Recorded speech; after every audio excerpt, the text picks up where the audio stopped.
us 5 game features that were removed from Clash Royale. We've had many awesome features and some were even pretty helpful, but sometimes as a developer you have to weigh in the things that are helpful and the ones that are actually necessary. Now before we get into the video, if you do want to go ahead and enter my gift card giveaway, all you have to do is like and comment, and that's pretty much it. Oh, and also one more thing, this list won't include cool glitches or bugs, or else the title will be something like top 7,923,421 glitches that were removed from Clash Royale. So without further ado, let's go ahead and get right into it. Number 1. Huge tournaments. Long gone are the days when you were able to create a tournament that cost 250,000 gems and gave the first player 15,000 cards. Holy shit, man. I have so many questions, but the fact that this was a thing blows my mind. For those of you who don't want to do the math, that's roughly about $1,700 US. Unless you're someone who wipes their ass with money or you're Bill Gates, I don't think you created one. Not even YouTubers could afford it. Everyone got it sponsored by someone like Cash for Apps or Free My Apps. And me, I didn't get sponsored. Nobody likes me. That wasn't the only thing they removed though. There was tons of options and glitches and even the layout that they changed. And one of the worst being that every time you created a tournament, your city and state would show up automatically. Anyways, back to the huge tournament.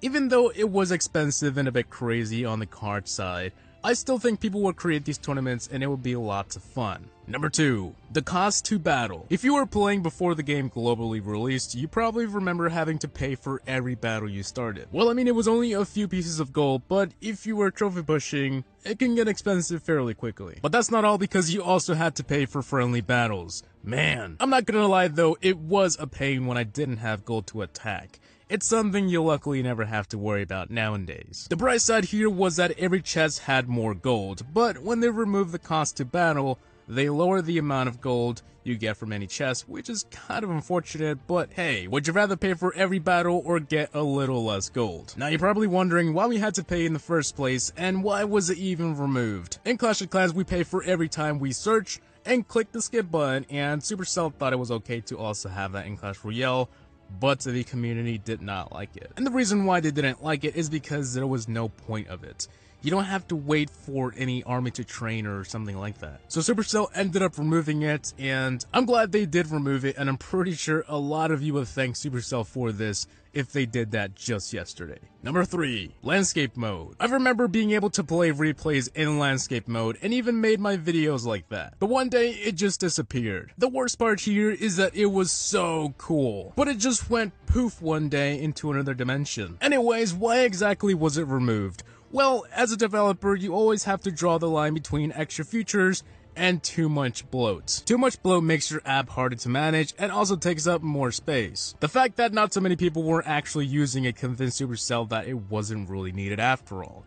And in one update, it got removed. In my own opinion, I'll have to agree with Supercell. Even though I personally used the landscape mode feature, there was nothing stopping me from recording even after it, so it didn't really affect me or anyone in any way. Plus, half the community didn't even know that option was there.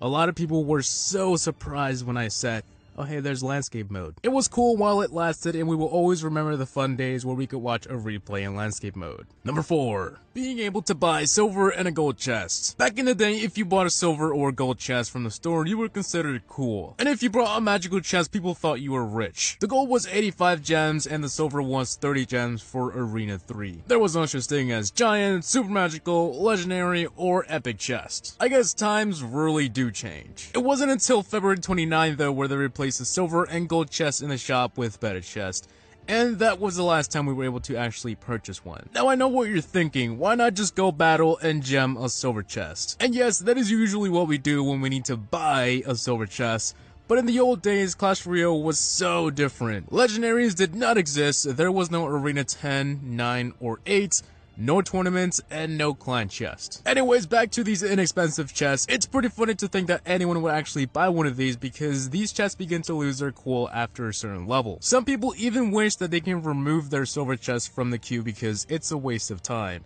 And even though I still love the silver chest, it sure isn't a chest that would be in the shop anymore. And finally, on to number 5, color text. I recently mentioned this on my glitch video, but I decided to include it here because it wasn't a glitch or bug after all. You see, Supercell left the HTML option enabled, and this allowed players to use it. Simple stuff here. You could put a series of symbols and it would enable the color according to what you typed in. It was first a chat thing, but it wasn't long until players used it with their names. Now comes the part where we talk about the time that it got removed. Supercell threw out a letter advising people not to change their names with color, but people did the exact opposite. We used it to change our names with color. And shortly after that, they were forced to disable it and give everyone another name change. It was fun while it lasted, and even though it wasn't a feature we really was intended to use, it wasn't a glitch or bug either. Sadly though, we will never get to see color names unless they add it again, but that's very unlikely. After all though, we will still have Clash Royale even if they remove whatever it takes. Supercell works very hard to add as much as they can, but that doesn't mean everything, or else things get crowded. Anyways, I want to thank you guys so much for sticking around. If you guys did enjoy today's video, don't forget to leave a like as it helps us out a ton in many ways. So yeah. So with that being said, peace out YouTube. See you on the next one. Peace!